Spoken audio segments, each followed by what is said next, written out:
All right, so we're going to keep going and we're going to dive into page structure.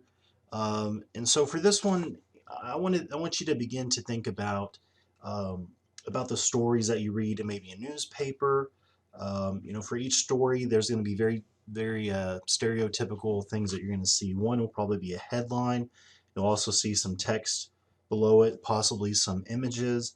And if the article is a long piece, there might be some subheadings to kind of help you split that story into separate sections.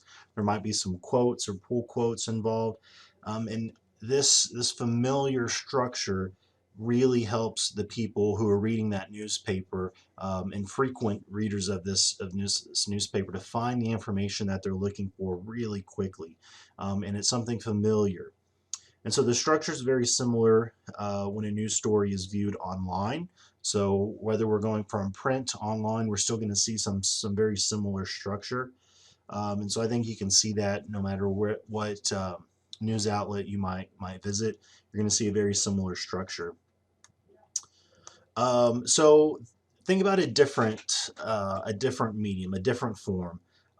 And so if you're filling out maybe an insurance form, there might be different sections that help you figure out where the information is that you need to fill out, and or there might be check boxes or something. So once again, structure is always really important no matter what medium we're working in. And so when we're working in web design, we have to keep structure in the forefront of our mind because we want this information to be easily found and accessible by our viewers, by our visitors. And so the use of headings and subheadings in any document are going to create some type of hierarchy of information. And so that's going to be a great way to begin to think about how you develop your content and organize your content.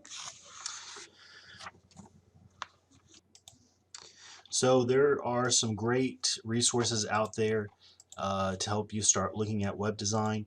One of them is thebestdesigns.com, and they have some curated websites. These are updated quite frequently, and so you can kind of scroll through here and see one that might be something that you're interested. Don't be afraid to copy things or try to recreate things. That's kind of one of the things when it comes to being creative is there's no new ideas. The ideas that you're seeing are copied or sampled from or were used as touchstones from other people and things that they've created in the past. So let's take a look at one. I'm trying to find one that's a little bit more simple and clean. So if we go to this one, there's some very common things that we're going to see across each website that we can look at. And that's going to be things like a header, the content, and a footer, and sometimes a sidebar. But these three, a header, content, and footer, are going to be pretty standard across all the different ones that we look at. So this first one, we have the header right up here, and there's a couple things that this header contains. And a header is typically going to contain a logo of some type or a masthead, and it's also going to contain the navigation. And the navigation is going to be the links that we click to go to other pages within this website.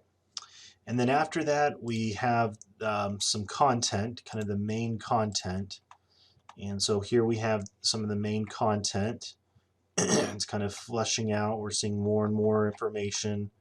And then when we get down to the very bottom, we're going to see a footer. And here's that footer.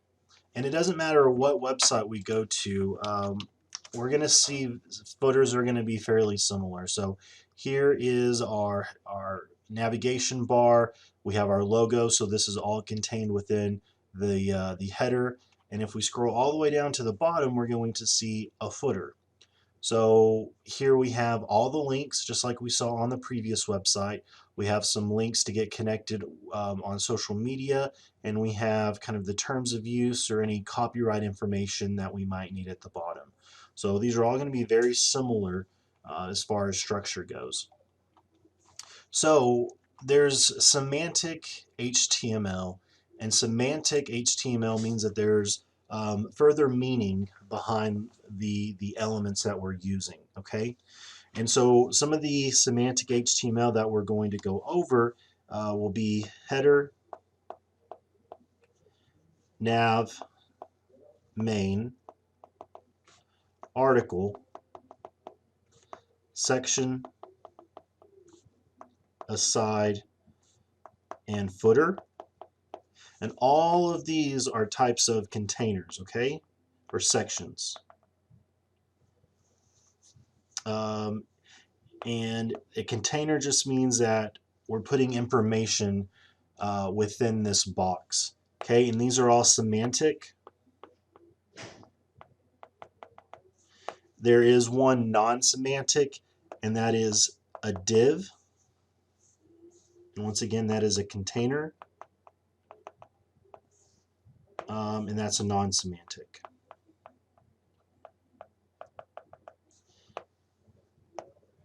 And so I do want to spend a little bit of time on the difference between the two before we wrap this video up. So semantic means that there's meaning behind the elements that we use, whereas non-semantic means there's no meaning. And so if we're a web browser or we're a search engine crawler and we come through a website and we see that we have inside of the navigation bar, we have, you know, U.S. world, opinion, politics, entertainment. We have all these links, and somebody searches for something that is related to one of these navigational links, and it's located in the nav. Then that will help that search engine understand your website and hopefully bump your website higher up on that search list. If we had something, for example, if we had a news story, so if we had this news story, this would all be within the article, and so it would know that it needs to search through that article to find information that might meet the person who's searching for some information. So these all have meaning, and so we need to use them to help search engine optimization. These can also help in creating something that is more accessible to people that might have a visual impairment, or whatever it may be. So, anyways, we're gonna stop this video and we're gonna start digging into these header, the nav, main, and all these other semantic HTML containers.